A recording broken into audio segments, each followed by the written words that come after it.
All right, ladies and gentlemen, now there was one show at the end of 2022 that I was absolutely loving. I was there down at the front of the audience watching it as a fan myself, and that was the Beanie Man show with the huge guest right here joining us today, Mr. Vegas. How you doing? Hey, bro. How are you, man? I'm good, man. It was really good to link up when you were in London last month, and you just come back off the European tour, right? Yeah. We just completed the European tour. Was a great vibe, man. It was a great vibe. Yeah. England, when we came over to England, that was the icing on the cake. Yeah. And that was the start of the tour, really, wasn't it? London was like the first stop, if I'm right. It was the third show. Oh, third. So yeah, so it's still right at the start. And then we came over to London. Yeah. We actually went to we did 2 shows in England. So that was the second show. London was the second show. And what a show it was, man. On a Sunday night out there at Hammersmith Apollo, stepping on stage, bringing out QQ as a special guest. That was quite an iconic moment as well, man. So how was it to be performing like back in London again after, pandemic and all these kind of things? Well, London always gives Mr. Vegas crazy love, that's like one of one of the market that I totally had a great run in the 90s, early 2000 there on, Yeah. I remember the first time coming to England, and it was just pandemonium when I performed there, and just people trying to buy the album when we used to go to Black Dread, store, and people just came by the store just to, that's how fans were those days. They lined up to get the music. The music was attached to the artist. England is like, a place that I've got a lot of love. I've been getting a lot of love over the years. Well, that's definitely what we saw at that show as well, because a lot of those same fans were there right in the audience, because it was wall to wall. Like there were so many people at that show. They grew up with us. Yeah, man, it was a complete sellout show. And one thing I was like really admiring was the absolute stamina that you must have on stage. Like you were literally like from left to right running all over the show, man. So like that was something quite interesting, especially when you brought out QQ for the little sort of soca section as well. Yeah, man. Is that something that you've always like wanted to do as part of your live shows, really? Because one thing I really noticed was it was a party the way that you performed. It wasn't just a case of just, obviously you got the hits, but really the way you even brought in some songs that weren't yours just to get the party going. But that is how I like to perform, because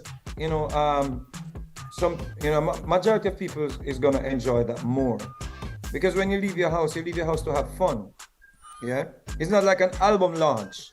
Yeah, here I'm coming to give you like every song that Mr. Vegas has ever done. You see what I'm saying? So it's not like that. It's not that vibe. I don't see that vibe when I go to a concert. I'm not there to bore you. You see what I say? To get you bored. Excuse me. I'm there to make you have fun. That's when you talk about Vegas, let's put Vegas. It's a city of light. It's just happiness. Vegas means meadows. You just see happiness. You see green. You see what I'm saying? So when I do a show, because I could jam my whole show for 2 hours with just popular music, because we have Girls Time, we have Sucky Ducky, we have some Galara Fill Up and Deep. We have so many songs, Taxi Fear, so many songs, Big Things Are Guan, all of them tune there, and they're on popular rhythms as well. But I just think when you go out to do a concert, it's important for people to have fun, brother. So I say, okay, let's take them to the Caribbean. Some people have never been to the Caribbean. Some people are from the Caribbean, but they have not been home like in years. So I bring the Caribbean music to people. Absolutely, man. And you brought it out with a full stage show. You had a full live band performance as well.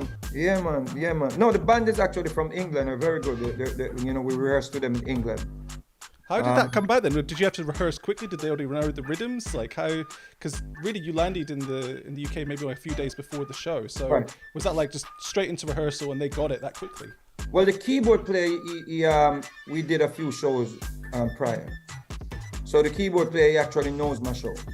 Right. Yeah, he knows, because those 90s, 2000 dancehall rhythms.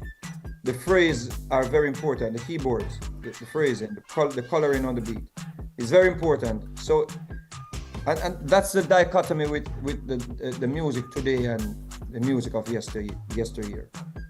It's like, it's not just drums and bass and just like a one phrase. It's not that. It's like there's a particular phrase that you have to catch. Yeah. You know what I'm saying? Like ta ta ta ta ta ta ta ta ta, and it has to be like close to the original for people to move. Because people can tell, people know that when they hear that phrase, bam, they get wild. Well, one thing I noticed was how you kind of remix that. I saw you a lot of times kind of like talking to the band behind you, kind of like, no, turn down. And you had those moments where the Ed Sheeran rendition, that was just a great way to show, you know, your falsetto kind of tones and the way that you can sing as well. It wasn't just a case of a party show where we're just like screaming from wall to wall. It was like you had a full moment to do like a ballad kind of style. So is that something you've been doing a lot in your shows recently?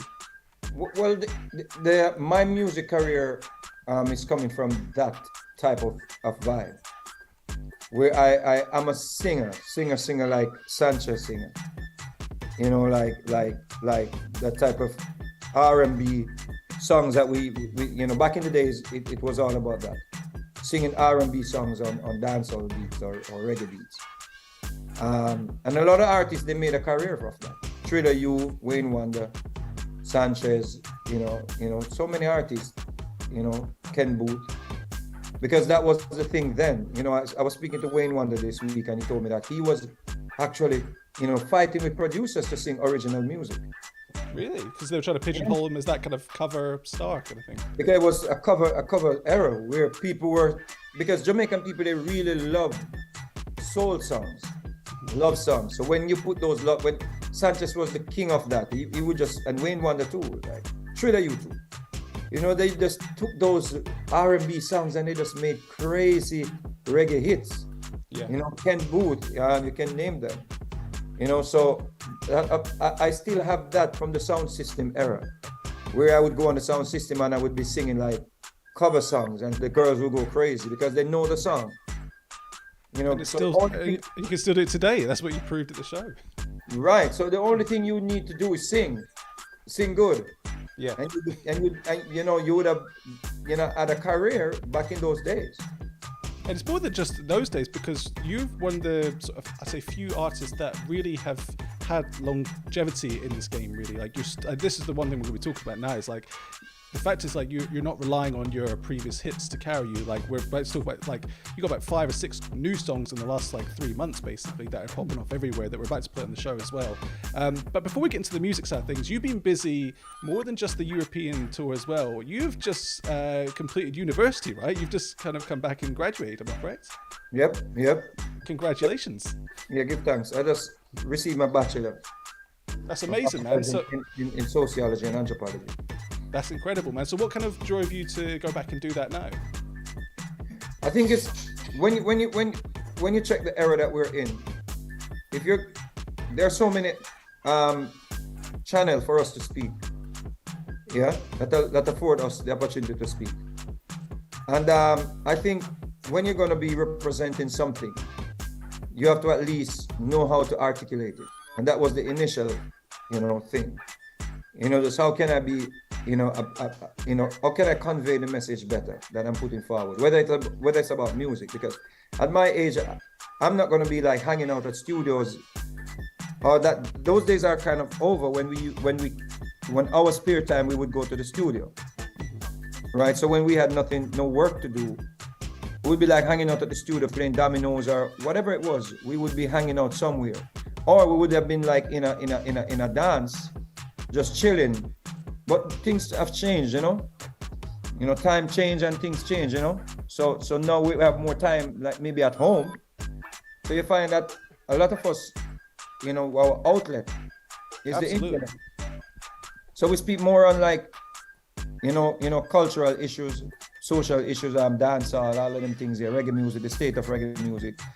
You know, instead of just being, you know, going up a single, you know, track and getting, you know, old and gray and, you know, miserable. We just try to put forward some of the energy out there from things that we ascertain. Well, that's something you've definitely held, like, since the first time we met, I think was 2018, and I think like Wakanda Jam had come out and things like that. It was that kind of era we met. And I remember right then was kind of like when you were critically looking at things like religious studies and things like that, and like sort of questioning a lot of things as well around it. And I think that's something you've always stayed true to. You're constantly educating yourself, constantly looking at different points of view, and understanding the world in a great light. I think that's one of the most inspirational things as you as an artist that a lot of the younger generation can look up to. Like, music's something that is your bread and butter, but the thing that I think a lot of artists can really do well is try to understand globally world cultures, and I think that's something you've always done. Most definitely. I just put forward the information when I receive it. Yeah. And that's what I've been doing for the past few years. Putting forward, and I've learned over the years how to better convey the message without offending too many people. Yeah. Well, there was a time where you were working that bit out, but I think we've got to you hit the nail on the head now. You know how to do it. Right. So, and that's what school was very instrumental in doing that, especially in the studies that I did. Just how to be, to approach, issues, without being biased or without being, subjective. Well, definitely one thing you just tapped on a minute ago there was about, the discussion around dancehall as an industry and the culture of dancehall and how things are looking for the present and the future. Now, there's no denying right now, dancehall everyone's got their opinion on dancehall right now. We've seen the amount of comments after Sting recently. We've seen, and the thing is, there's pros and cons on all kind of sides of this at the moment. And I think one thing I really noticed recently was Bounty Killer's talk about how soca music's become so popular in Jamaica now. His concern being that maybe it could be more popular than dancehall in Jamaica, whereas soca originally wasn't from Jamaica.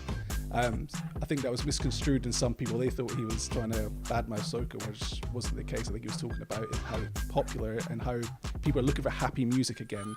He was trying to badmouth dancehall. Well, by saying that the quality control wasn't there. People may have thought he was trying to badmouth dancehall.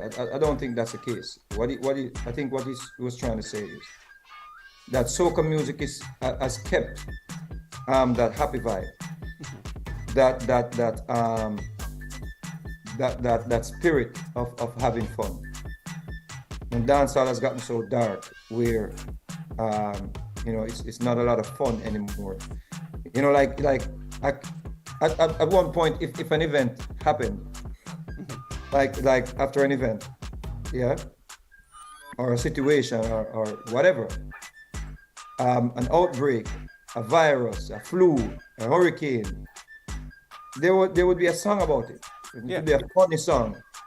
You know what I'm saying? But notice we had a pandemic, we had such a big thing like COVID, and there's no hit song about COVID.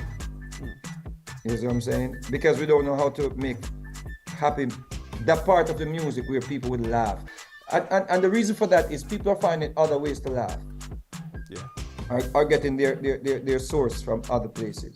They're laughing, their belly full. People are getting their belly full of laughter from other places. Like, there's so many people on social media now that gives, jokes. And they're real funny. Yeah. So people not necessarily looking to the music anymore to have fun, to enjoy, to take them through a stressful day. They have different outlets now, or different vloggers, or different personals on the internet where they get this from. However, we must be reminded that the seed that you planted years ago, at some point you have to accept that it is now a tree. See? It's now a full-grown tree. So if you had brought darkness to dancehall music, you can't be pointing fingers at the dark now, because this is what you brought to the table. So it's just a fully grown tree now of darkness. Yeah, but there's still gonna be some amount of light coming through, because the sun is gonna shine. So we have the sun now with people like Valiant, and his music is just like fun. You have Lali, them little youth to them. Yeah. The music is just fun, you see what I'm saying?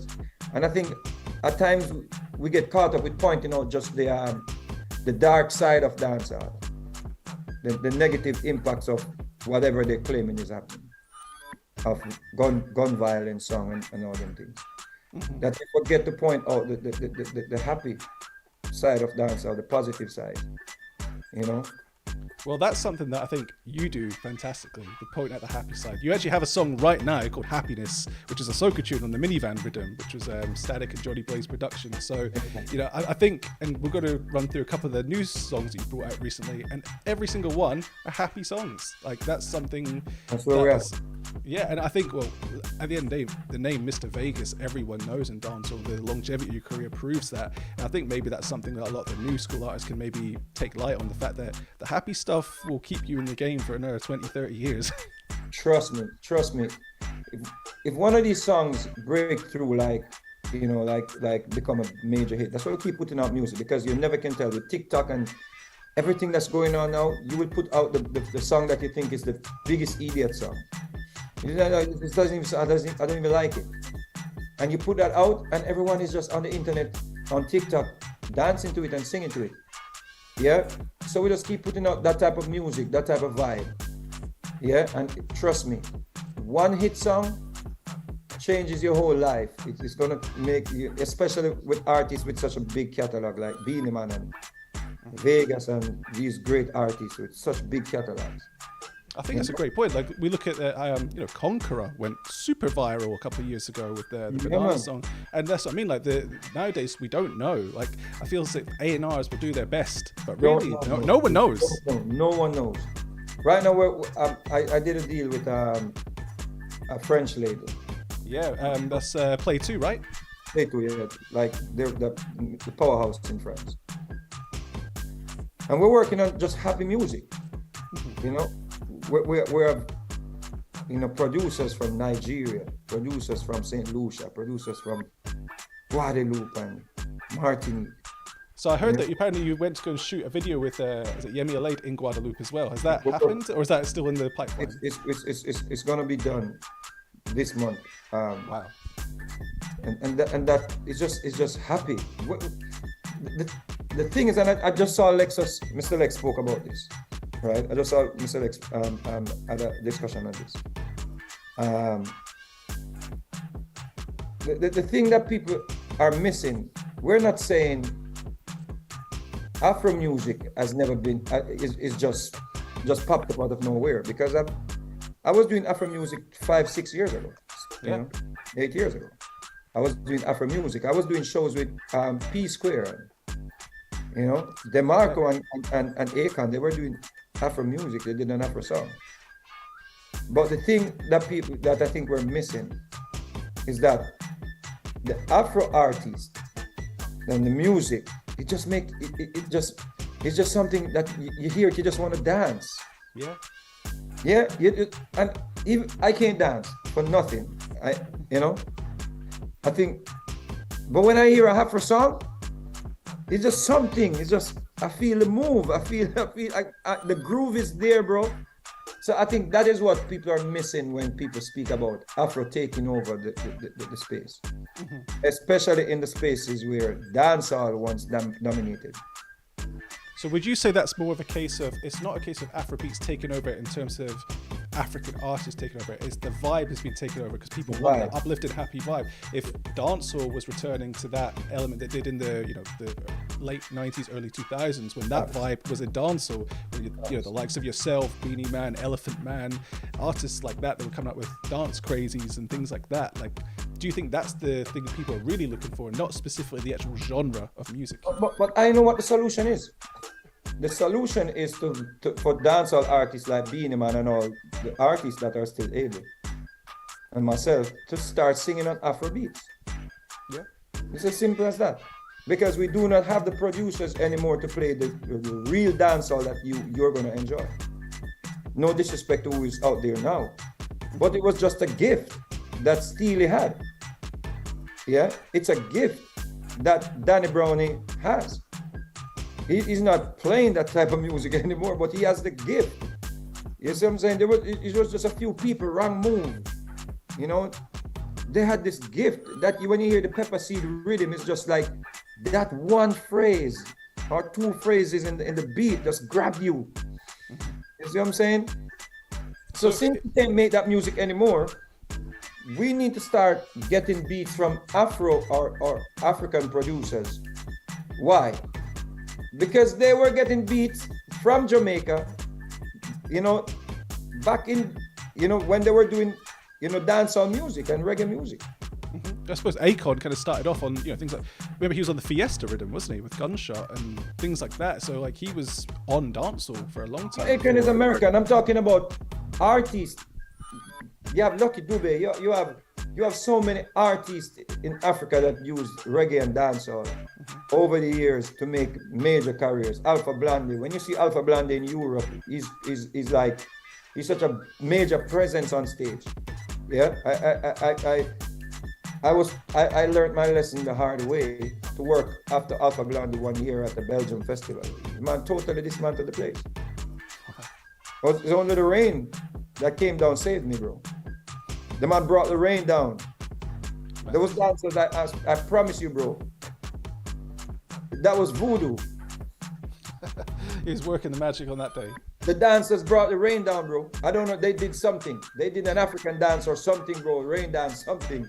The rain came down, bro.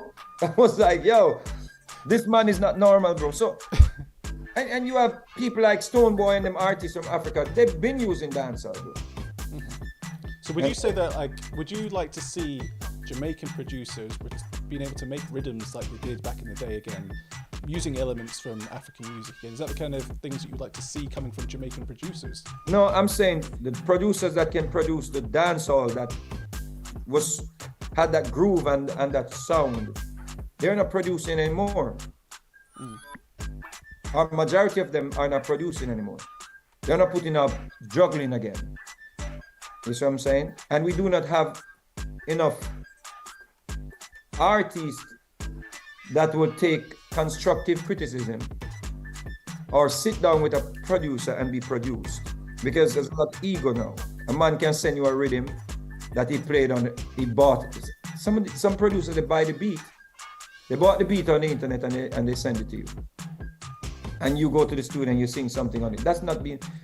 That's you just creating a vibe. That's not being, because you have to understand, you know, Steely, when you went to sing for Steely, yeah, when we went to the studio to sing for Steely, we would have a song, but it's just one thing that he says in the session, like just change a note or just add a word or just add a phrase, something. There's a simple thing like oh, that's all you heard in Ting-a-ling. Yeah. I'm saying, and it's just like Dave Kelly had that vibe too. Yeah. Tony Kelly, yush, yush. It just, you get that yush, and it's just like, don't just listen back to those dancehall beats. It's funny you say that. Me and Sham were talking about this as well, about when he first had Showtime rhythm, and he's like, "There's no kick drum."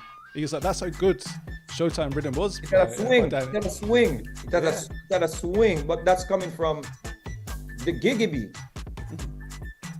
You see what I'm saying? It's just an evolution of the giggy. So it had a swing. Whoop, whoop, whoop, whoop, whoop. It's just like a wind. It's like a heavy wind. It's a whoop, whoop, whoop, whoop. It's blowing you away. Like you have to be like, yo, dancing with the wind. That's all we ever needed. And that is what we don't have anymore. Well, the one thing we do have though is the fact that you've been working with producers from all over the world, and that's something that, you know, Tupelo Mascara, they've produced enough hits for you at this point now, because the Latin market is just gigantic, and that's somewhere that you've thrived in the last few years. That's where my presence is mostly felt. Yeah, in the Latino market. I worked with Faruko and Raul, so many great artists, man. And Ludmilla from Brazil, right? She's like the queen of Brazil. Yeah. So the Brazilian scene is it's a planet in itself. The funk kind of stuff come through, and we can definitely hear that on the new single Buff Dem, right? Like I hear those Brazilian kind of vibes on the rhythm of Buff Dem. Is that how that tune came about? Like, what was the story? No, that actually came from Yuan in Trinidad, but he's under the same vibe. He's like, yo, I'm doing music with sounds from world sounds, like, you know, he's not even trying to do like soca. He's trying to like create a vibe that it can play other places. You see what I'm saying? So I've heard a secret as well that that's not the only producers that are doing that world vibe that you work with. The elusive London producers Alpha Zeta. I've heard rumors you met with them when they're in Jamaica, right? Yeah, man. Yeah. We linked up with. I think who set that up? I think it was Richie that set that up. But we're just working with like different people from all over, man. Like different producers, because music, everything, the world is on a phone, bro. Yeah, so everything is at your fingertips. Well, look at this interview. We're making this happen right now. Yes, sir. Yeah. So that is where we're at. We're in the studio. We're working on some music right now. If it works, I'm going to be playing stadium for the next 30 years. You know what I'm saying? Or 25 years if so long. But I'm sure if it works, I'm going to have 20 years of just being able to deliver like music to let people have fun. Like the song with Yemi is like, you know, it's just sweet. Just, you know, I'm just hoping that people, when we release these songs from this new venture, like people will just appreciate a Jamaican artist venturing into these territories. In an authentic way, do you mean? Right, this vibe. Because that's another issue that we have. We claim that, oh, we don't have this anymore and we don't have that anymore. That's a lie. The problem is who we want to get it from. Because there are capable artists out there. Yeah, they're dancehall artists. You see, ageism is a dangerous thing because people believe that, oh, because we've been around so long, you know, we can't do this, you know, music anymore. So they're putting all the pressure on the little kids. These youths are 19, 20, doing their own thing in their own lane. But you have people out there who are super talented, bro, still. Super writers, super performers. You see, so, and you know, Baby Sham, still a young youth. You see what I say? Vega, still a young youth. Yeah? So we are out there, but the thing is, I think people are more looking to, oh, I'm not getting this, I'm not getting that. No, you don't want it from certain people. You're hungry, but you do not want my food. Yeah. I think that's where things can change soon. So you talked about the kind of the new vibe that you're going to be going on the new venture. Are we talking about the Play 2 signing since you've signed with the label? Yeah, man. So what was it made that deal right for you? Because really at this point in your career, you could argue that you don't need a label. So is this more an avenue to channel into a creative outlet that you've wanted to do for a while? Well, no deal is right until it's right. You see what I'm saying? But we're happy for the opportunity.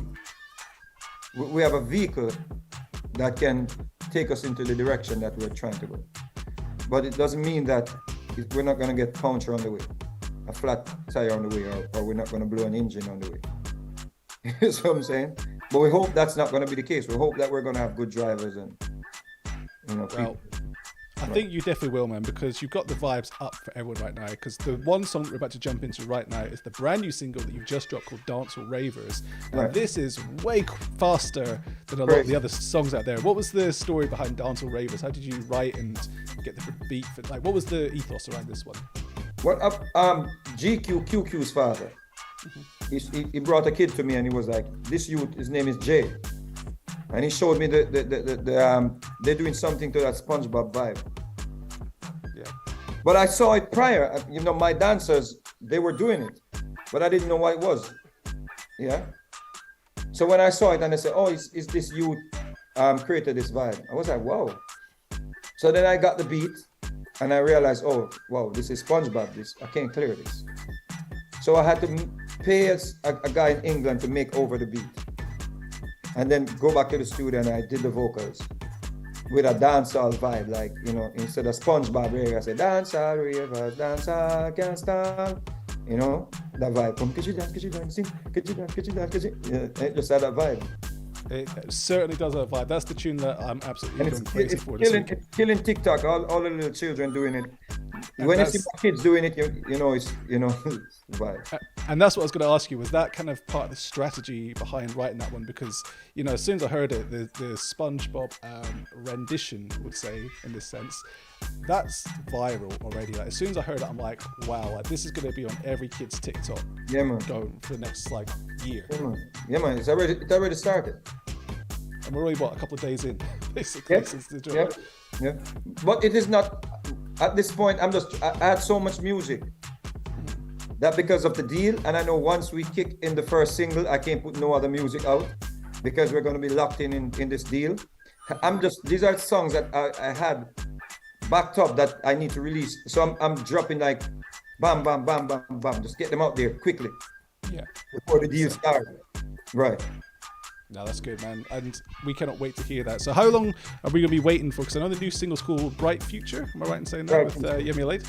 Right. How long we're leaning towards that as the first single, but we have so many other good songs. But we think that's going to be the first single. Yeah. So we're hopefully by next month, you'll be releasing that. Yeah, going to be going out that quick then. Yeah, man. Well, Vegas, we cannot wait to hear that when it drops next month. For now, I'm going to play out the brand new song Dancehall Ravers so people know what we're talking about with the SpongeBob rendition. But thank you so much for joining us again here on the Gully B Show. It was so good to see you last month here in London as well, man. Like, absolutely incredible performance. Just to kind of close off, what would you say is your last bit of advice to any of the new artists that won't have a career as long as Mr. Vegas's? Yeah, just keep enjoying yourself, man. Stay away from, violence and them things here. Try not to get caught up, once you become an artist, it's a blessing when you get that break. Try not to give it away, try not to give it back, because you've worked very hard to get where you're at. So you don't need bad man thing, you don't need gangster thing, you need money. Well, that is the advice that everyone needs right now. Keep the vibes up, keep it happy. Mr. Vegas, thank you so much for joining us again on the Gully B Show. Let's jump into the brand new single right here, Dancehall Ravers. Big up.